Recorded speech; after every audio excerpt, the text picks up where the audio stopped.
Sunday, October 5th. I have to keep reminding myself it's October 5th and not October 6th. Just poured myself a nice glass of Howard to the People Shiraz wine. Beautiful Syrah.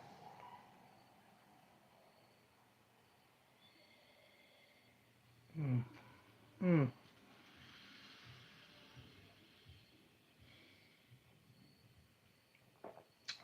After a very long day at the shop, I'm really happy to enjoy a little bit of wine here. So grab yourself a glass, pour yourself. We haven't talked in a while. We haven't done the live stream in a bit. Um, Holidays coming up. More holidays tomorrow. Um, so many things going on. So busy. So like I said, pour yourself a glass of something nice, and let's catch up on everything going on in the store. First off, there's a whole week of books. Two dozen graphic novels. Actually, I sold out of something. So a little less than 2 dozen graphic novels that we. Hey Joe. Hey Doc. Sunday Night Wine. Yep. Little Syrah. Um, it's been a while, Joe. Joe's back. Joe's here. Really, we got to really go all out. Um, it has been a while since I did the live stream. Things have been crazy. There are almost 2 dozen books I haven't shown off yet. There are over 150 emails sitting in my inbox. There are 5 companies I have to double check orders from tonight when I'm done with the live stream. But we're having the wine. We're relaxing. We're chilling out a little bit to celebrate. Um, that today was the busiest financially and number of sales day in the last 3 months.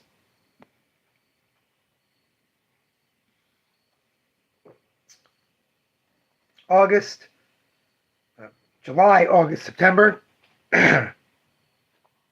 busiest day. It wasn't, and here's the crazy part. Here's where it's really insane. It wasn't as busy. It wasn't as full of people as certain days in August and July. There were, August had a lot more people. Almost everyone who came in for longer than 2 minutes ended up buying something. And a lot of people spent a very long time in the shop and bought, you know, 2 $4.99 issues or one new comic and 4 old comics from the back. I had one guy I spoke to for about 5 minutes, 10 minutes about Batman, showed him around some stuff for another 10 minutes, and he left with $12 issues from the back. And that is exactly how the shop is set up. This is almost magical to me. To have people coming in and just buying what we have available without tons of work. Again, 10 minutes to go over Batman with someone and then have them walk out with a slew of random Batman books for $1 each, well, for less than $1, for 80 cents each, 12 for 10, is exactly how the dollar books are supposed to work. And same with the new single issue. Same. Deadpool, Batman. We have Deadpool, Batman up. It sells. We have Absolute books, not everything. There's still tons of certain books. They sell. A bunch of people bought Absolute Evil who said, yeah, I've been trying to follow it. They see it's a number one. It's a one-shot. They've heard about it. They like Absolute, even if they haven't read issues. They've read random issues of a few that told me. They're picking it up. It is a very interesting time. Hopefully, people will stay on it. That's always the problem. Hopefully, the weather will stay nice. Today was gorgeous. It was up to 83 degrees in Huntington. So thank God. Again, it doesn't mean that everything is going to be like this forever. A huge part of that was people picking up hold lists who haven't come in a bunch of weeks because we've had so many closures. So when we don't have closures and those people are coming every 3 weeks, it won't be as big numbers, but it's the same amount of money coming in. And that's the good thing. We really are seeing a massive growth of random walk-ins walking out with a $5 manga, $2 single issue. I'm really hoping that when we do our big clearance sale in November, which I've mentioned here now like 3 or 4 times, is going to be the more you buy, the cheaper. We're going to make huge swaths. Like I've already been looking. It's literally dozens of feet of shelf space just from a quick glance that we're going to be putting up on sale. And it's going to be buy 2, get 1 free. Buy 3, get 2 free. Buy 4, get 3 free. Buy We're up to 4. Buy 5, everything's 50. If you buy 10 books, everything is 50% off. And it's going to be, we're going to make the $3 number ones. Huge tracts of land, Joseph. Absolutely worth it. But it's going to free up it's going to free up so much space if we have Sundays like these Sundays where random people are walking, going, oh, there's comics, and I go, oh yeah, oh, you're buying 2 books. If you buy like 2 books from over there, one of them is free. Like, it's going to help, and I believe, I hope, God willing. We just have to keep having days like that, and I don't know, but we mustn't dwell. We can't just worry about how it's going to go in the future. Today went well. People found a lot of stuff. The layout of the rearrange that we have worked on forever has really freed up people's browsing space, time. They're seeing a lot more, and I think when we do the clearance sale, if the clearance sale is, if it's, again, I always have my wild dreams, which we never do, but if it does what it could do, not my wildest dreams, we will free up so much space to make so much more face out. I have a wild idea for a display for the holidays, but we would have to exceed my wildest dreams in the clearance sale. We would have to add slow sellers instead of non-movers to the sale, because how quickly the non-movers sold when we had the sale. Everything sells so quick. We're doing this sale all November, from the beginning of November through the end of November, and so I'm going to have to replenish it. So if it goes as crazy as it is, then I can do a whole complicated display with our wonderful YC Neo signs and displays, but I don't think we're going to get there. I'm very doubtful. We took a step towards trying to do a holiday bonus raffle thing. I'm trying to do a whole thing with a bunch of stores in town. So we took major steps towards that happening. Hopefully that'll get put into production in the next 2 weeks, and we can just go for it and tell you all about it before Halloween. October 19th, Sarah Phoebe Miller, who grew up right here in Northport, will be coming to this wine is so tasty. We'll be coming and doing a signing for her and Morgan Beam's book. I'm gonna be frank. I've been telling comic creators who live in the area and that Sarah's an editor over at Boom, and they should come meet her for being an editor. My hope is to tell customers that a whole bunch of comic creators who live locally are going to try and come to impress that editor and tell on them, so that they come and we can maybe sell some of those people's books in front of Sarah. It would be great. So that's exciting. But the book itself, You Belong Here, is such a Long Island. I always say it's a perfect Long Island book. Great teen romance and a really great example. I was talking about this a lot today because, again, a lot of random walk-ins. I had a couple. The woman was wearing a dress. Okay, I want you to, Joseph, maybe you will understand when I say this. I don't know. It's so hard for me to explain. It was colored oblongs, that made a timeline. And in each oblong were events in the history of Asia and the Middle East. Going down in 8 colors, 8 things, just Genghis Khan does blah, blah, blah. I was like, what are you wearing? What is this? This woman was older than me, not 60. So she was anywhere between 45 and 60. And they saw Ron Wimberly's lab, and they were like, what is this? And they weren't even talking to me. They're talking to each other. Like, what is this? Look at it, and they go, well, we need to get this. Oh. And they weren't acting like they never imagined comics could be like that. But they didn't imagine that they just come across something, and they're flipping, and they're barely opening, going, oh, absolutely. And I told them about Prince of Cats, and they were like, what? They saw the Masterplasty 10th anniversary, and they were just, this is wonderful. And I'm like, that's comics, baby. That's comics. There's literally comics that will visually blow your mind if you take 10 minutes to look. I have been going crazy over this, the new Mimi Pond. because it is so surreal. I didn't know anything about these women until Mimi started posting them. But you go from like these almost cute New Yorker style panels that all work together thanks to the line weight to like giant things like this. There's a page. Where's the page of nicknames? I mean, just look at this. This is like something out of a bizarre like journal entry.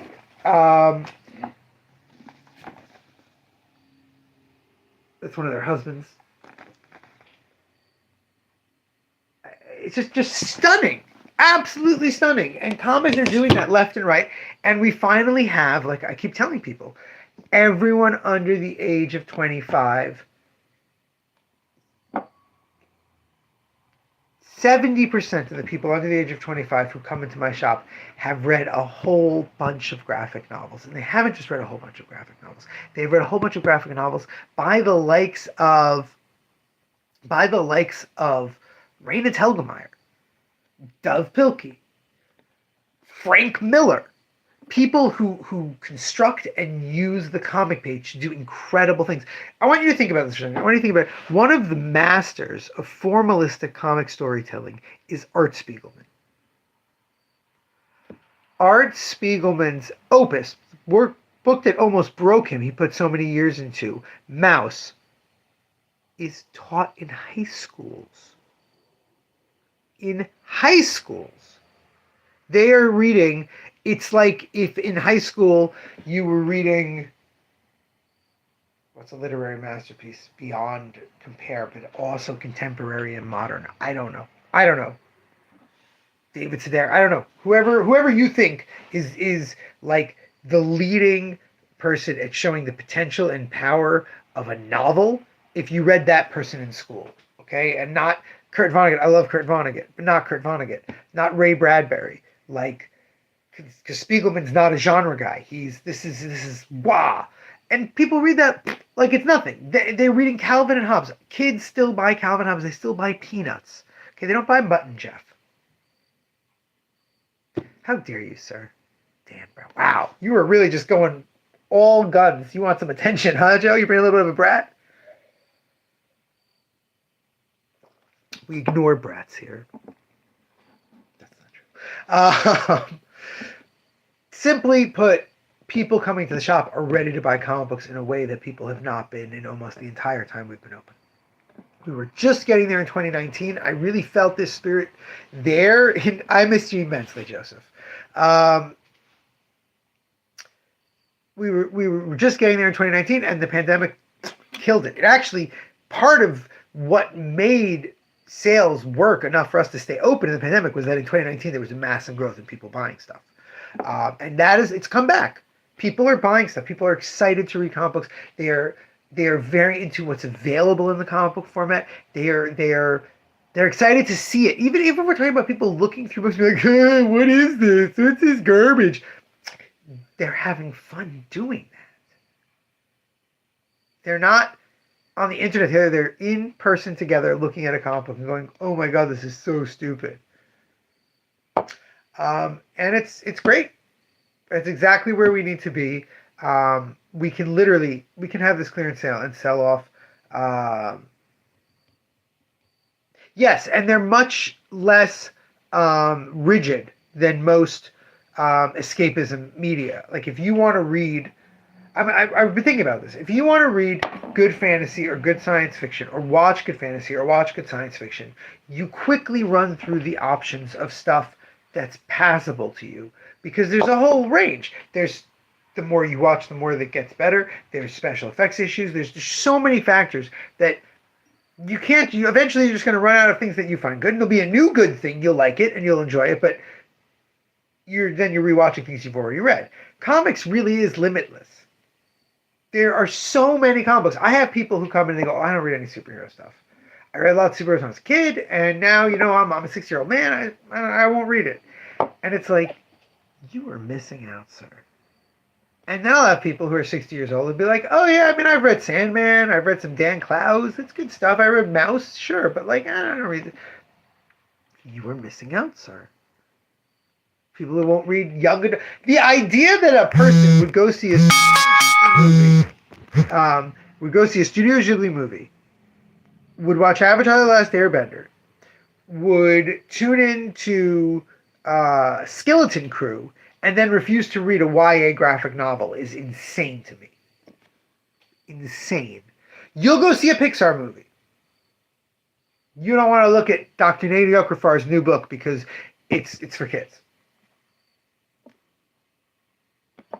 Absurd.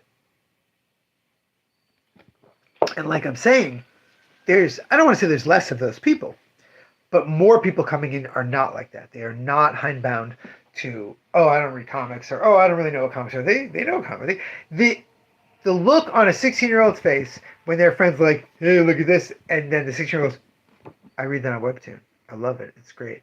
You read the Kismet? No, it's amazing. True Beauty. They got True Beauty. True Beauty. Wow. Oh, man, I hate Lore Olympus. Oh, it's so overrated. That's what we need. Manga is better. Manga is comics. It's all comics. It's all comics. I will agree that many of the storytellers within manga reach a high level and maintain it for a lot longer than Western creators do in many cases. Well, American creators, European creators, I would say, European creators hold the record. You know, Hergé can make 35 books of basically the same quality. Again, there's varying degrees within that quality, but it's still up here that it's varying. The Asterix books. Landrin. I just read a new Landrin story, and it's not the greatest story, but the art is incredible. But Western American comics, definitely manga is more appealing and does the storytelling better. I mean, to compare Otomo or Urasawa to any of their American contemporaries and compare the amount of work they produced as main narrative and designer, because again, a lot of times they have studios to help them, but Otomo's work on Akira and like 7 other series that are not so famous, right, is so much more than, let's say, Frank Miller, their contemporary. Well, Frank Miller's a bad example because he has Sin City, but plenty of other people. Neil Adams even. People who are direct, major influence on everything that comes after them. You look at Otomo and you look at Neil Adams, and Otomo just blows him out of the water with less work, but a much steadier rate of quality that continues throughout their whole career. And that's exceptional. Araki. JoJo's? Are you kidding me? JoJo's Bizarre Adventure is quite simply one of the most nonsensical, pointless. No, I don't mean Toriyama. Toriyama's also great. But Otomo. I forgot his first name. Who did Akira in the 80s. Sorry. Where was I? Simply put, manga creators create massive works that I mean, I don't want to get into Urasawa, 20th Century Boys, Monster, currently doing Azadora. He has had, in the last 5-6 years, he's had 2 short story collections that have come out that I've never seen. They're decades of different work, and it's just amazing. JoJo's Bizarre Adventure. Yeah, JoJo's is what I was up to. Thank you, son. JoJo's Bizarre Adventure is absolutely nonsensical garbage in the greatest way. It is beautiful in its pure existence to just tell pretty stories. JoJo's exists for Araki to draw the art Araki wants to draw, and to think up the craziest circumstances to give himself that example. And it's clear, and it's beautiful. It's so open, and it's so free, and it's so fun, but it's really not for everybody, because it's art. Art's different viewers for their voice, especially narrative art.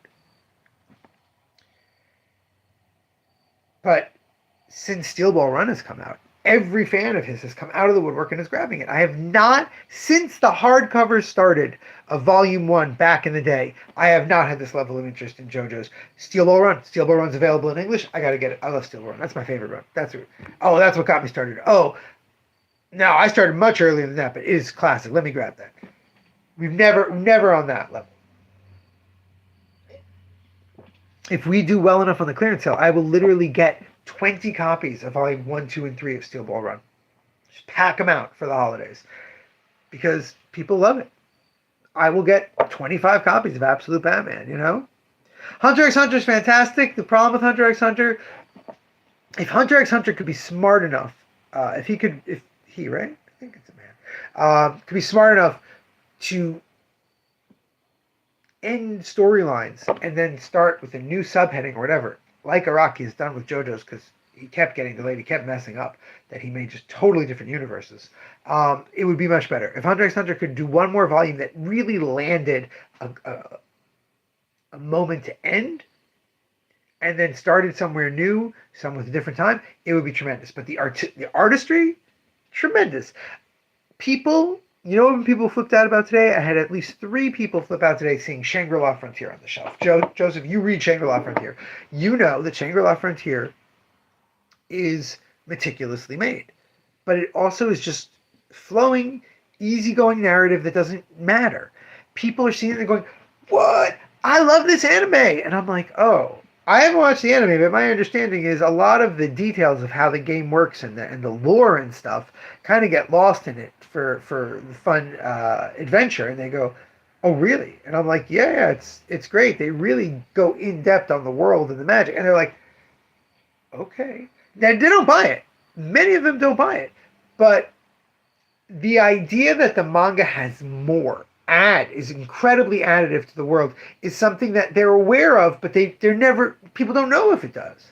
I'm so excited for the Witch Hat manga, the Witch Hat anime to be full of beautiful long action scenes and cut out half the story. I would love that. I would love if it is so gorgeous and there's all this cool magic happening, but they don't explain things really as well as in the comic, because then more people buy the comic, because people are happy to buy manga, are buying single issue comics. And it's Black Clover I never got into. I never was able to get, but again, great art. I mean, look, if you're putting out a professional manga for more than like a dozen volumes, odds are the art's going to be professional level good. Which isn't always true of superhero and Western comics in general. All right, what do we say? More wine or wrap up the live stream? Anyway, I'll give you a minute to vote. One Piece. The controversial question of One Piece. Attack on Titan, I think. Attack on Titan, I think, if you look at the artistry and technical work of doing those fight scenes and the world building and all that, it's wonderful. But I think the story's kind of trash. Doesn't matter, though, because it's not what it's about. The Titans are really cool. All that's just awesome. The way, what's his face? Tightens up. Great stuff, but don't love the story. It's not a bad story. I just don't care for it. One Piece is a fascinating book. Okay, I'm going to end. I'll give myself a little more wine, and we will talk about shonen. Shonen means adventure, loosely. And it is very much a age-specific genre. 11 to 14-year-olds. Some people will say 11 to 16-year-olds. Mainly male. Action-adventure fans. And shonen is basically what Astro Boy was. Okay? Astro Boy is one of the prototypical manga. It is made in the 60s by Tezuka, aping Disney ideas, making purely Japanese. Wonderful. Shonen is about adventure, and it is... the amount of shonen is insane. But it is almost prototypical in different eras. Astro Boy, where this robot who wishes he was human, basically, is a lot more complicated than that. It's a lot simpler than that. Fights other robots and has adventures, in a monthly magazine. I have my personal shonen timeline, where shonen really solidifies into what it is today. And that begins with the incredible Rumiko Takahashi, the creator of Ranma 1/2, Inuyasha. Ranma 1/2 is the beginning of modern shonen. Ranma has almost a gag-like magic thing, right? Turns into a girl when he's wet. His father turns into a panda. Their friend Pichan turns into a pig. Eventually, you have Pantyhose Taro, who turns into a weird snake-headed monster. His ex-fiancee Shampoo turns into a cat. It's the same gag over. But what's interesting is the characters fight and reset and fight and reset and meet new characters and fight and reset and old characters become, and it really begins the setup of the manga as fun little adventure series without any real stakes. Even the romance subplots don't really have stakes. They don't go anywhere. Ranma's kind of perfected.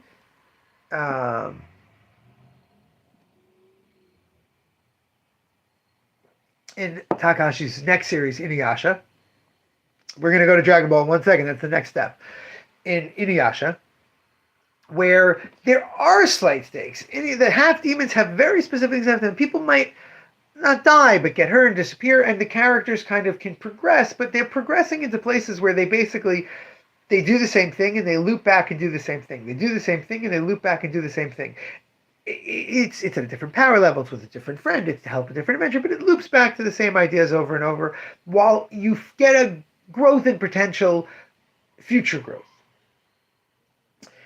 Toriyama comes along and takes this concept to the ultimate level with the original Dragon Ball, where the character sacrifices his life at the end. He's gone. It's done. And again, I don't know all the details. I'm not a historian. But basically, Dragon Ball, the cartoon, is doing so freaking well. They ask him to rush Dragon Ball Z, which was something he had planned on doing years later. And he says, okay, but Goku's not in it. It's his son. And in his training, he goes, no.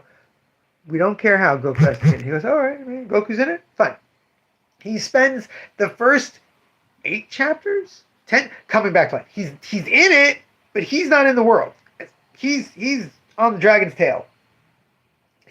We're just taking our time. You fine? And Dragon Ball is famous for the fact that they would level up and then new villain who was higher level, and then level up a new villain, and it really couldn't reach an ending while you still got growth and change in the characters, but the action parts reset and go back and forth. And it's wonderful.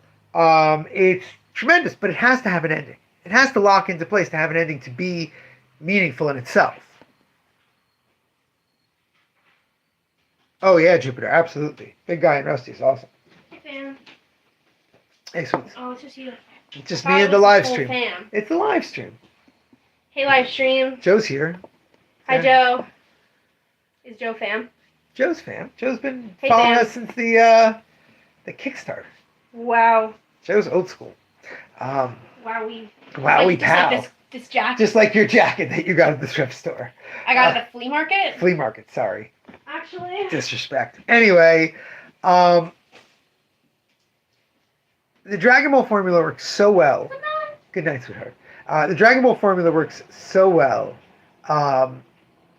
that many imitate it. Banana Fox, yeah, you got that. You got that reference, Jupiter. Excellent.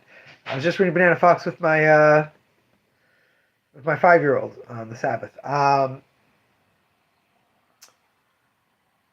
The best example I can give is Naruto. Bleach applies as well, where they go, oh, sure, there's an end. He's the reincarnation. He has to get somewhere, That's the whole series, but it's basically Ranma. Nothing happens. It's just turning wheels. The characters look like they're growing and they're changing, but they're really not. It's in no way Dragon Ball, but it takes the Dragon Ball shell, the idea of specific power levels and growth and moving, which again dates back to Inuyasha and even older. Even Fist of the North Star has it in a way. And builds it up to just be, this is shonen. This is fun. This is silly. And yeah, we have to have this end in place, but we can really take our time to reach it. And then Oda shows up. Okay, he looks at Death Note. He looks at Bleach. He looks at Naruto, and he goes, hold my beer. And he begins One Piece. This is how we started. You asked me about One Piece. One Piece has the goal, not a negative goal. I don't mean this as an insulting way at all. I'm not talking about Spy Family, which literally just exists to keep existing, and the creator does not care about it in any way. One Piece exists to just be non-stop shonen. One Piece exists to propel the story to adventure and action with slight emotional significance. An adventure and action with slight emotional significance over and over and over. And to do so, it sets its sight on a specific goal, like the Dragon Ball, like Naruto. But then it just moves the goalpost. And it just moves the goalpost. Oh, King of the Seven Seas, buddy. There's 7 seas. Oh, this is only half a sea. Oh, lots of people can have the fruit. Oh, you can have 2 fruits because it needs to keep it going. And it's beautiful. Oda does tremendous fight scenes, wonderful art, great character design. He clearly cares about his world. But One Piece is, at the heart of it, it's a shonen. It's Ranma. It's, the real One Piece is the friends you made along the way. And that's great. You're talking to someone who grew up reading superhero comics in the 80s and 90s. Like, we're not looking for deep stuff here. I think it's so funny. 8 or 9 years ago, oh yeah, One Piece is like, it's over 1,000 chapters. It's over 20 years of stuff. But, Lone Wolf and Cub ran for, I think, 18 years. Blade of the Immortal took a lot of hiatuses, but I think it ran 20 years. Cerebus ran 27 years. Stuff goes on for a long time. There's still people who John Porcellino's been self-publishing on and off different projects for almost 40 years. Like, it's comics. It doesn't bother me that One Piece is so long or crazy. It's just, I read about 70 chapters of it. I read like 9 volumes of it, and I'm good. Not really for me. I get it. Looks great. A lot of fun. The color walks, his paintings. The man can draw. Spawn. Yeah, Spawn is 30 years now. Yeah, 30 years, Joseph. You're right. They're about to do issue 50 of Gunslinger Spawn, which started before the pandemic, maybe? I don't know. Like craziness. Comics are just wonderful. That's really the point. That's the report. Comics are wonderful. We have great comics. Read more comics. Go to your library. Get out the comic books. Go on the ElfQuest. Now we're talking. Go to your library. Go on your Libby app. Go on your Kindle Unlimited. God forbid you support Amazon. Go on Marvel Unlimited. God forbid you support Disney Marvel. No, that one I can't really. It's not the level of Amazon. Go on the DC app. Go on pirate sites. Whatever. Read more comics. Oh man, I really got to wrap up, Hassan. But let's just say this about the boys. I've told this story numerous times, and I will wrap it up. Everyone's heard this one who's regular, but the great conductor Berlioz was an elder gentleman as Beethoven completely redefined what Baroque music sounded like and created the modern ideas of discord. No, whatever. All the crazy Beethoven stuff Beethoven did. Berlioz went to a premiere of Beethoven's music. And he was literally tearing at his hair and crying during parts of it. He bashed himself on the head a few times. And his students came over to him after the performance and said, maybe the maestro shouldn't come to the performances?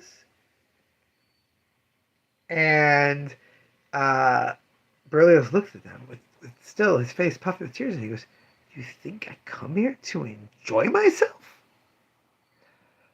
The boys' comics are such deep, dark satire on superheroes and the superhero genre that they're not supposed to be enjoyable. They are not fun. They're not supposed to be fun. And they are masterful at that, to the point of people thinking, oh, these are not fun. Meanwhile, the show made by Amazon is not about how evil corporations are, shockingly. And yeah, it's much more entertaining. Anyway, I'm going to head out. I'll try to do a live stream tomorrow, but I'm open for only 4 hours. Have to get Sukkot ready and have to deal with all the new books that are coming out Tuesday.